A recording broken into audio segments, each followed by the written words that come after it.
लेकर सांसद तक, ब्लॉक प्रमुख, जिला पंचायत, सबके माध्यम से, आप सबके पत्रकार साथियों के माध्यम से मैं ये प्रयास कर रहा हूँ। साथ ही माननीय प्रधानमंत्री जी को मैं पत्र भी भेज चुका हूँ, जिसकी रिसीविंग भी मुझे मिली है कि हमारी सबसे पुरानी जो मांग है, हमारे जनप्रतिनिधि करते रहे, हम लोग भी करते रहे, लेकिन आज तक वो केवल चुनावी भाषणों में रह चुकी कि हमारे जो यमुना तटवर्ती क्षेत्र है, इसको यूपीए सरकार में सूखा राहत किसानों को पैकेज मिला, लेकिन जब हमारी भारतीय जनता पार्टी की सरकार आई, वो पैकेज बुंदेलखंड राहत का पैकेज हमारे क्षेत्र को मिलना बंद हो गया।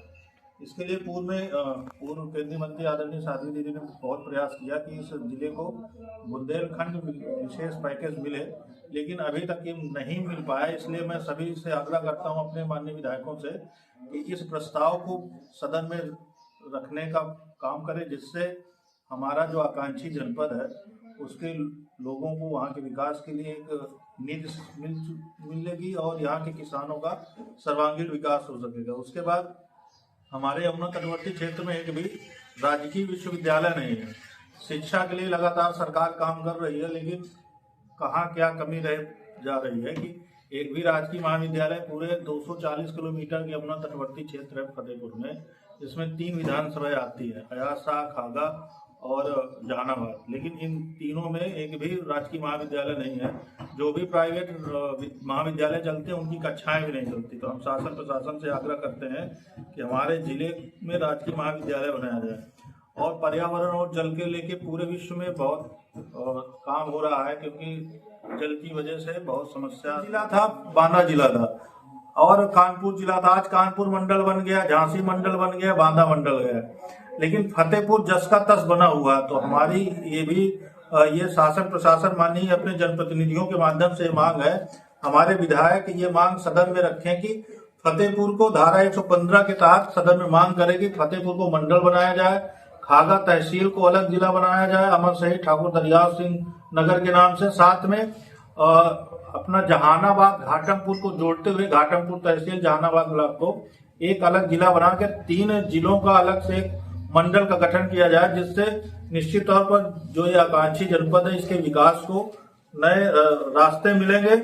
और शिक्षा, स्वास्थ्य, सड़क के लिए लगातार हम सब लोग ये प्रयास कर रहे हैं कि केवल कागज में नहीं, हकीकत में कुछ काम हो जाए। एक आजादी के पहले जब द्वितीय विश्व युद्ध हुआ था 1932 के समय, तो उस समय एक रेलवे लाइन पास हुई थी, सागर से लेके बांदा, बांदा से लेके फतेहपुर, फतेहपुर से लेके रायबरेली।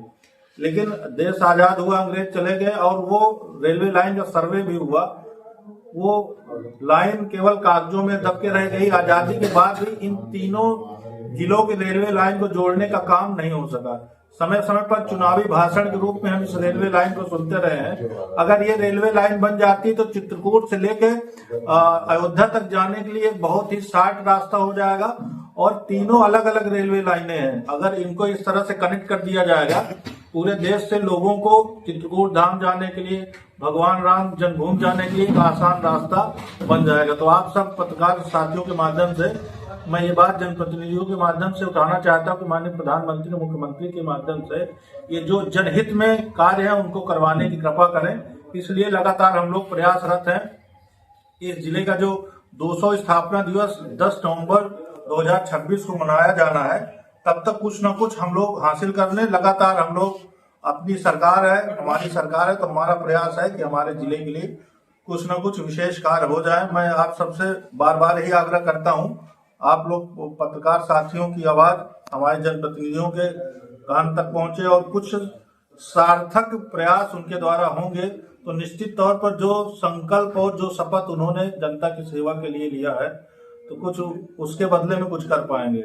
मैं प्रवीण पांडे, अध्यक्ष बुंदेलखंड राज सिंह। धन्यवाद।